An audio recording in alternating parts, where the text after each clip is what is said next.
Hey guys, Seth Rosenblum here, and I'm coming to you with 10 licks in the style of John Mayer.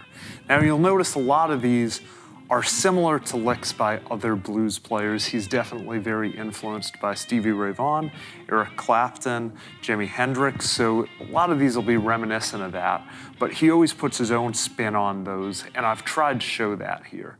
So I hope you enjoy learning these 10 licks in the style of John Mayer.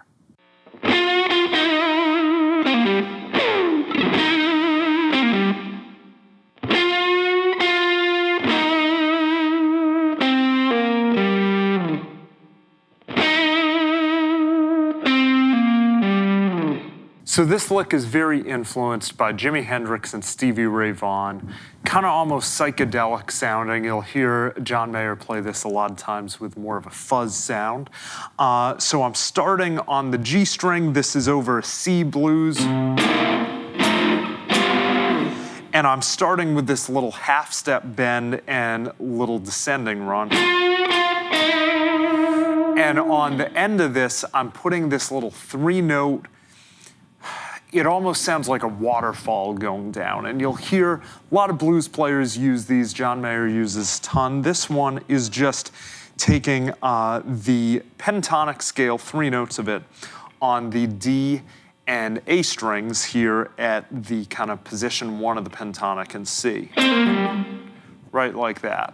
So it tags the end of both sections of these, kind of like the same response to 2 different questions, so it's a very call and answer type thing. So we have,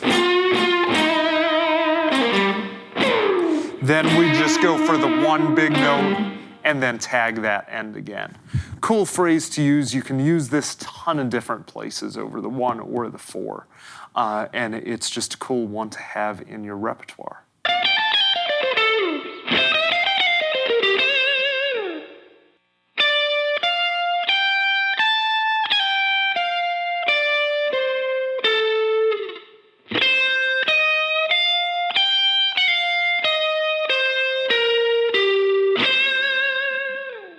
So this lick is in the key of G, and this is outlining the turnaround. So going from the D down to the C, and then what you'd play after this would be back over the G chord.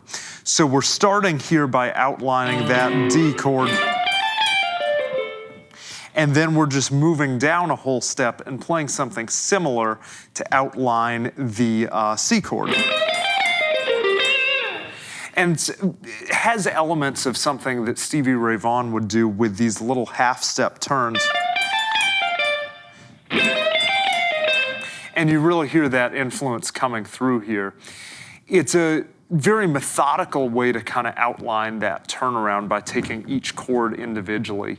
But you'll hear John Mayer do that really well in his playing, of kind of taking that turnaround, taking each chord on its own and addressing them as they come by.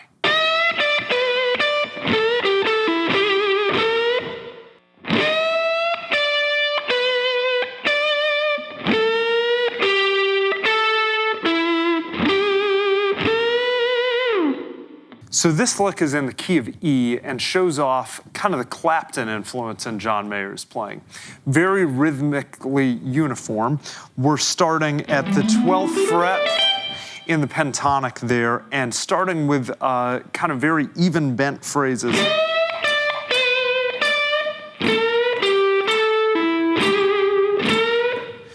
And we're just kind of working our way down the pentatonic there, starting on the B, going down to the G and D, and ending up on the G there. Nothing all that fancy about this lick, but this is something you'll hear throughout John Mayer's playing, and is pretty easy to grasp and add into your own playing.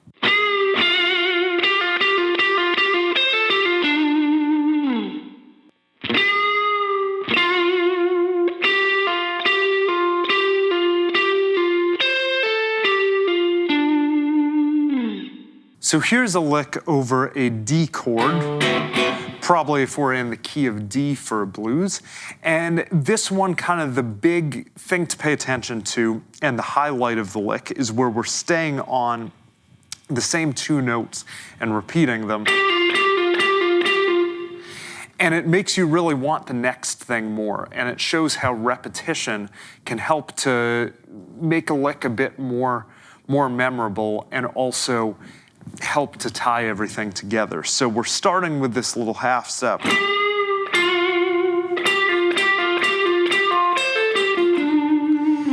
And in the middle, that big section is just those 2 notes, and we end with just a little 5-note run down the pentatonic.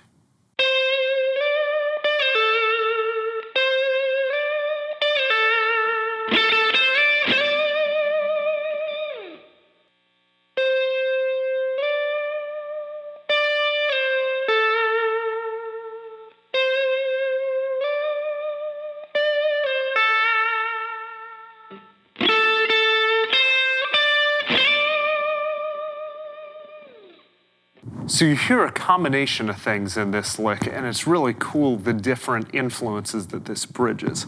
So the first part is very much influenced by slide players. To me, it sounds very Derek Trucks-esque, or maybe you loved some Duane Allman, some Sonny Landreth, any of the great slide players. And we're accomplishing this by using our fingers instead of the pick, and also pretty much exclusively sliding here. So we're starting, and the only note we're using a different finger for is that last one where we're pulling off. We're staying on the 3rd finger, repeating that whole thing,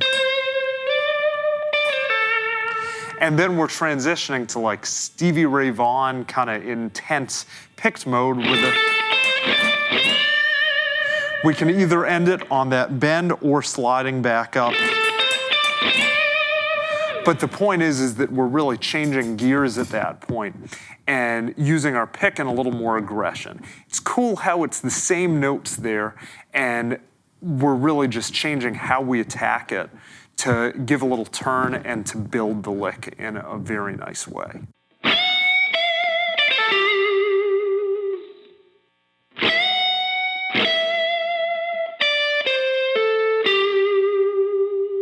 So here's a phrase where we'd use this over a D7 chord, and it's kind of interesting how John Mayer does this a lot of mixing the minor and major pentatonics in a way that you don't hear too many other players do.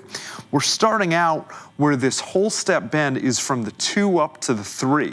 We're never playing the flat 3. Back to the 2. So we have... And then we're going right back into the minor pentatonic there. And we could follow that up with anything right out of our D minor pentatonic.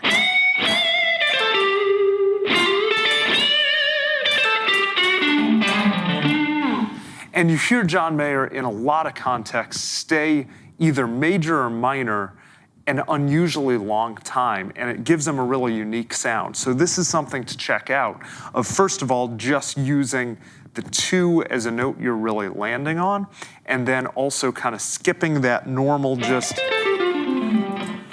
pentatonic sound off the bat, and instead doing something where you're highlighting a note that you might not normally go for as much.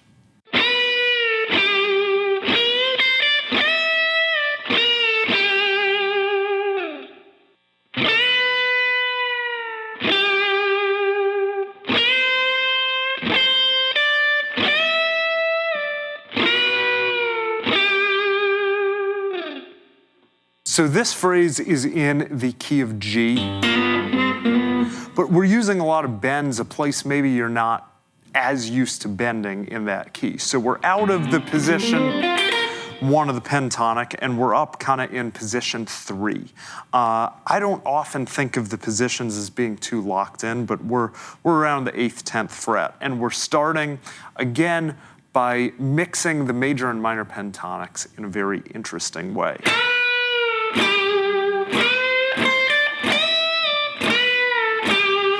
Where normally in that position, we'd maybe be used to hearing something more like this.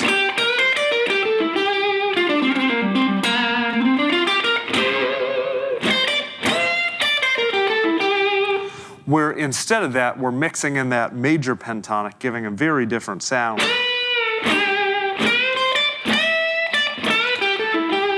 And if you then go to the straight minor pentatonic, it does a great job of resolving it. So we could start with...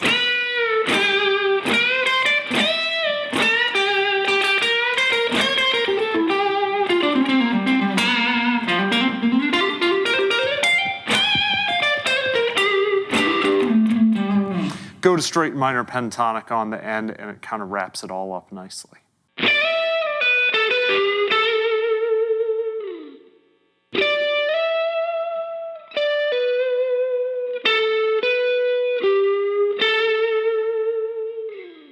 So this is another great example of John Mayer incorporating some slide influence here. So we start out on the 15th fret with a slide up to the 17th fret, and then we keep it very kind of slippery, slidey sounding, coming back down. And then go to a bit more picked feel, especially with that bend in there, which gives more of kind of a traditional blues sound.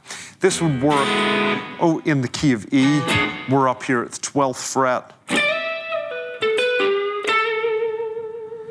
And it's a nice way to get to the 4 chord. We're landing on that A, so you could use this to get from the 1 to the 4.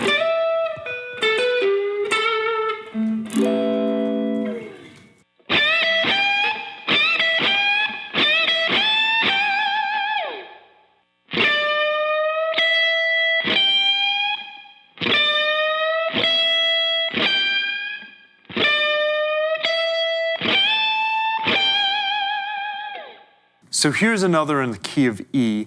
This uses the same phrase twice, and then we change it up a little bit. So with this one, you'll hear that I'm using pretty intense rakes. Now a rake is when you're using the pick coming across strings you're not playing to get to the string you are. And this is something that Mayer does a ton, and we're doing this little 3-note phrase here.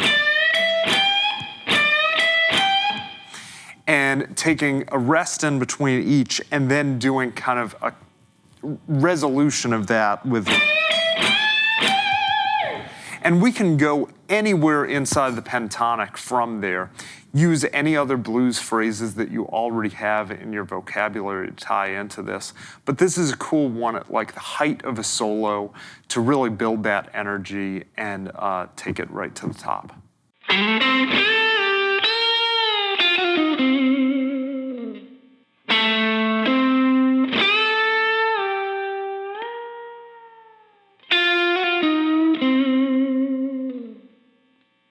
So this phrase has elements of Stevie Ray Vaughan in there with that little turn, and then some also very cool things with those 2 bends. Now what's happening there is they're on the 8th fret of the B string, and I'm doing a whole step bend, a full release of it, and then up to a 1.5 step bend. And releasing that, doing that little Stevie Ray Vaughan kind of turn there and back down. And this phrase would work over C. We're kind of down in the position 5 of the pentatonic, right below. Right there.